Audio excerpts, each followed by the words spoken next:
Hey everybody, it's Rob from Flailthroughs. This is Gundam Battle Operation 2, and this is the first of two requests by Angel, who wanted two mobile suits in Christmas colors.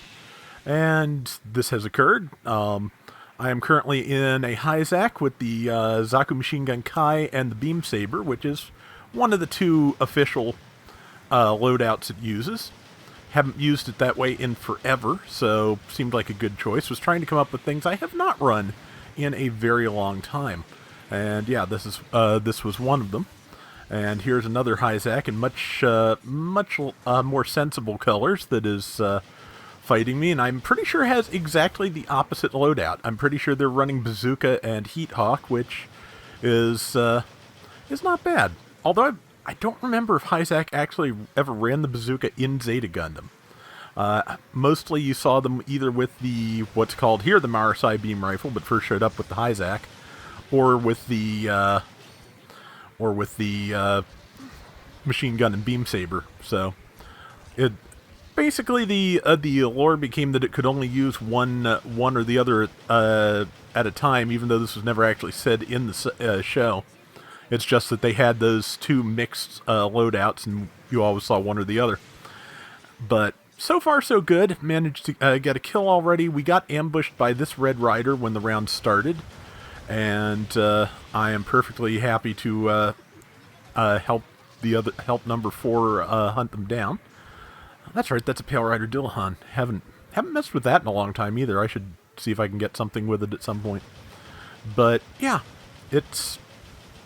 I enjoyed this. The Hizack is a very solid mobile suit. This is 400 cost, so it's the level 1, and yeah, it's good. It's still very good, even using what is probably not, like I said, the preferred GBO2 loadout, as far as I've ever been able to tell, is Bazooka and Heat Hawk. That's probably the highest damage dealing, just because the Heat Hawk does huge damage, even though it has a incredibly short range. I started to say tremendously short, and my brain just kind of shorted out at the because those don't really go together. But yeah, really short range on the Heat Hawk. The Bazooka, giving reliable stuns helps with that. And yeah, if you want to be fighting close in, that's a good configuration. If you're going to be supporting the rest of the team just by focusing fire, I think the machine gun works fairly well for that, honestly. But I'm sure other people have had other thoughts and experiences on that. But yeah, I like the machine gun. It's a good gun. And now I am just trying to find something to shoot without getting myself completely surrounded. It's kind of difficult because, as you can see, there's a lot of them, and they're kind of all around us in a surroundy kind of position. So, but I ran out of boost dodging the first shot from the Red Rider. I was kind of counting on tackling the second, and that did not work out. So, but that's okay, because the Red Rider is going to get focused to death right here. And yeah, so I'm fine with that. And the Pale Rider, ground heavy arms type, just cut through the crowd, and I managed to stop them after they got stopped. And either they had two Red Riders, or I did not. Whatever I got before was not the Red Rider. I'll have to check at the end if I remember for more than 4 minutes, which, questionable.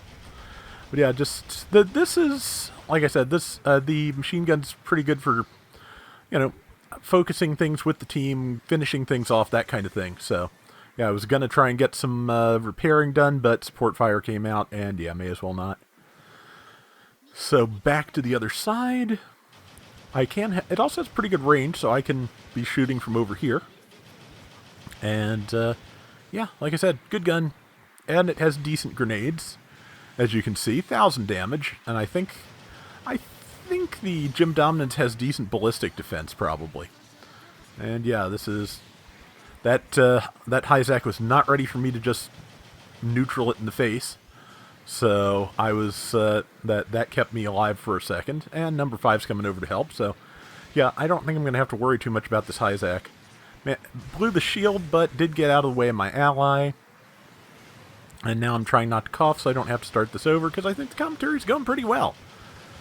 But yeah, stunned again with my machine gun fire. it managed to dodge back through my swing, and then caught me on the backswing. But that downswing on the axe, very linear. Does not have the diagonal range like the Federation one, and you only have to be off by a little bit, which they were. So, I'm going to die with 619 hit points, but I am going to stay alive as long as I can and, just pile on as much damage as I can. Trying to support number 3 a little bit, but they are also dead, so yeah, time to run. I'm not going to live long enough to do anything, though. 2.5 minutes left. We're 300 points behind. That's not much, so I'm pretty sure we'll be able to pull it off, especially as, well as we seem to be focusing down like the heavy hitter here, that being, the Red Rider being probably the biggest threat on the enemy team, because it can do a lot of damage to all of you all at once, depending on your grouping. So it does tend to be the first thing you want to get out of there. And let's see, and there it is. It is attacking number 5, and I managed to get a kill shot from there, which I was not expecting. So that was nice. Like, people don't seem to necessarily expect you to be just shooting up from the ground floor when they're crossing that bridge. It tends to work fairly well. I just now noticed that at some point the scaffolding blew up, and I was too busy talking talking now and fighting at the time to notice it.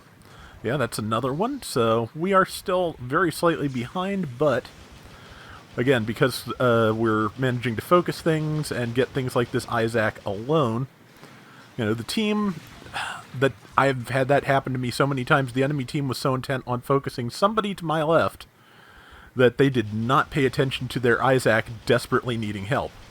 So, and now, with the Hizak gone, we're a little bit more able to focus things here. I knocked down the Hizak. Our other Hizak, I forgot we had another one, got themselves knocked down, or countered, but that let me kill the thing that was fighting it. I accidentally smacked them, which means we didn't quite kill that Hizak, but we'll have time.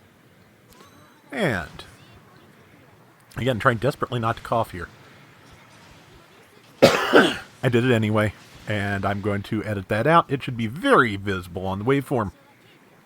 And we have now taken the lead, and 10,000 to 8,300. And yeah, they're still just kind of isolated, and that's kind of, as usual, that's kind of what gave us the edge. We managed to be just a little bit more cohesive in the clutch here, and that is what it takes. And Red Rider just barely missed me, and I was able to turn and stab it. So, and I missed my tackle. It's going to go after my teammate and actually managed to kill them, but it's not going to live very long for the pleasure. And that is the round. So yeah, that just felt nice and solid. I think that was just pretty good all around. So I'm happy with it. Let's see what the final stats look like. 4,600 of our 11,000 points from mine. 100,000 damage at 400, I think is pretty good. And what else we got here? Me trying to figure out which people to praise mostly, but that's always a tricky question. 10 and 2, yeah. So that is a very good round, I'd say.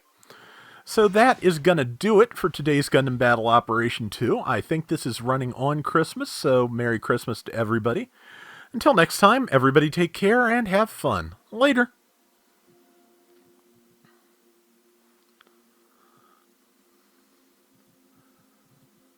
It's funny, just in terms of video games, I think of 2 Christmases from my childhood that were kind of opposites. One was in the year of the great chip shortage, which I think was 1987 or 88. My parents managed to track down Super Mario Bros. 2, Zelda 2, and Castlevania 2, I think all in the same year.